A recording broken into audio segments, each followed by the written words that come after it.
Hi folks, we are back on the dev server taking a look at the Mig-29 SNIPER. And just in case you forgot what plane you're looking at, it says SNIPER in huge edgelord type up on the front of the plane. This is going to be a pack vehicle in the Italian tech tree at battle rating 12.7 and rank 8. It's probably going to be extremely expensive, and as a general rule, I don't tell people to buy or not buy things in War Thunder, but if you are inclined to purchase this, shameless plug to use my affiliate link down in the description. We've got the tech tree Mig-29 for Italy at 12.7, and also the one in the Soviet tree, which is the same as this. This being at 12.7 is extremely similar. However, there are a couple of things I want to bring your attention to. First of all, we've got the same RD-33 engines, so no surprises there. Oh, let me just get a little better angle here. The radar warning receiver is a dramatically upgraded unit. This is a huge modernization over the old SPO units that are in the original MiG-29s. So that'll be a noticeable and meaningful upgrade. We've also got this new radar set, the ELTA ELM-2032. I'll throw the stat card of the original MiG-29 radar up here on the screen so you can kind of compare side by side. This is going to be a fairly significant upgrade. According to the data mines, it's got better tracking out at longer ranges. It also has the Track While Scan Plus mode and 51 threat types identified with the NCTR feature.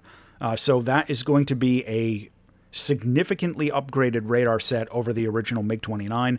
However, as of this iteration of the dev server, no infrared search and track. So that's kind of a downgrade. I don't know if that's real-world accurate or not. I believe that this version of the MiG-29, the Sniper upgrade, did have the infrared search and track, and they've certainly still got the sensor modeled here on the plane. So I'll have to do a little digging on that before I do a full review of this when the patch goes live. But let me take a second and show you its weapons. Okay, so taking a look at the weapons. Again, this is an air combat variant of the MiG-29. You've got the same weapon selection as the entry-level model of the MiG-29s out of the tech tree. Your heavy hitter is going to be the R27ER1. You do not get the R27ET. And for your dogfighting weapon, the R60MK is going to be your best option. It's still a fine weapon at 12.7, but it's no R73.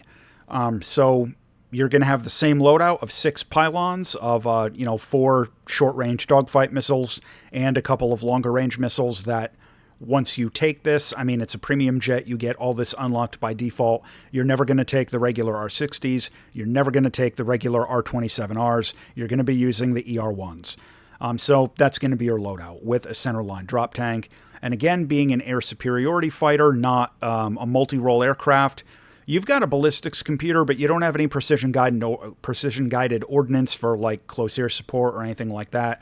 You've got bombs and rockets, but that's about it. All right, let's get this into the air.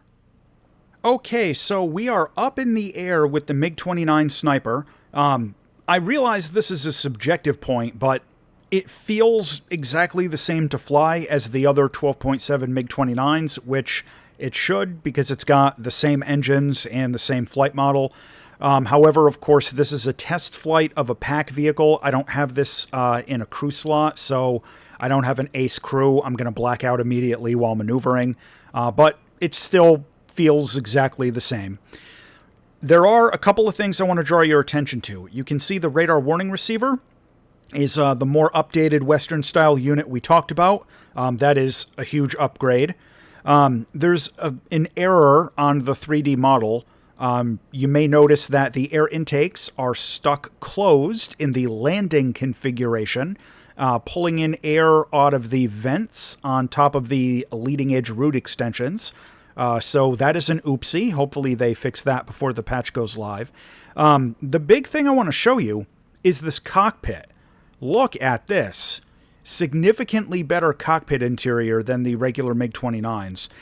We've got a couple of huge MFDs, which is always good to see. A relatively modernized heads-up display. We've got the, the funnel. And we do not have a heads-up display projected on the helmet-mounted sight, though. We've still just got, the regular pip there. Otherwise, it's going to be a fairly standard MiG-29. Not really a lot of surprises here. It's exactly what I expected it to be, probably what you expected it to be. I will have a full review of this at some point after the patch goes live. Make sure you are subscribed to the channel and all that good stuff. As always, thanks for watching.